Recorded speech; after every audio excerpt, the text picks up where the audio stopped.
Как я и обещал, добрый день, Яшлар. Вы смотрите YouTube-версию моего телеграм-канала «Австрийский алтаец». Сегодня 4 мая 2020 года, и я расскажу о своих приключениях, которые состоялись вчера. И я решил однажды приобрести такой редкий и экзотический фрукт, называется манго. В республике Алтай он действительно не произрастает, и не знаю почему. Здесь в Австрии у меня появилась такая возможность, достаточно на регулярной основе кушать фрукты, овощи, виноград, апельсины, яблоки, груши и все такое прочее. Вот. И я решил попробовать манго. Но, к сожалению, произошло отторжение, и, грубо говоря, опорожнилось из желудка. Вот. И мое самочувствие стало ухудшаться, я не знаю почему. И я обратился в скорую помощь. Меня отвезли в одну из городских больниц, которая здесь рядом, недалеко находится, буквально где-то в 20 милях. Вот. И самое оригинальное оказалось то, что врач спросила меня, произрастает ли данная манго в вашем регионе, откуда вы происходите. Нет, говорю, в республике Алтай манго не растет. Вы его ежедневно употребляете в пищу? Нет, я его не употребляю и впервые, говорю.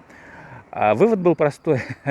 Күндү Алтай улус манго деп фруктарды тир күнер келсе, оны улам типе меньшелап кустырар. На русском языке скажу. Врач сказала следующий вывод.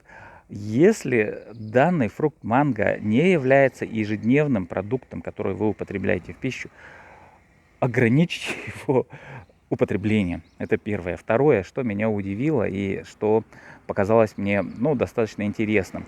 При въезде в госпитале, в каждом из госпиталей областного районного значения вход контролируется вооруженными сотрудниками в штатском.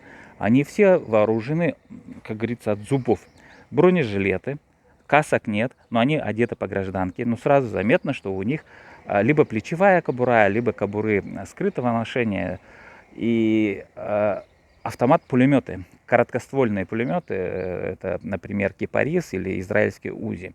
Они все были снабжены вот такими наушниками, то есть поддерживается радиосвязь, и все автомобили снабжены видеокамерами. То есть любой входящий, въезжающий в госпиталь во время коронавирусной пандемии, в больничные городки, они видеофиксируются. Затем у каждого берется анализ крови.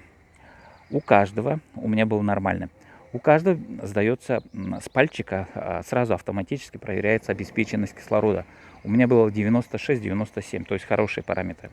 Далее меня спрашивают, вы посетили Ижгль, горнолыжный курорт в Австрии, в течение этого месяца? Нет, я не посещал.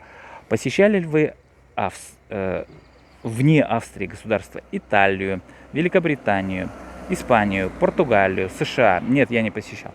Вот. И на такие вопросы, когда получены положительные, вернее, отрицательные ответы, то есть мне вот такую выдали желтую карточку, и там было написано: данный пациент не обладает показаниями COVID-19. То есть я чистый больной, обыкновенное, грубо говоря, даже это не отравление, а типа как тропической болезни в связи с поеданием тропических фруктов.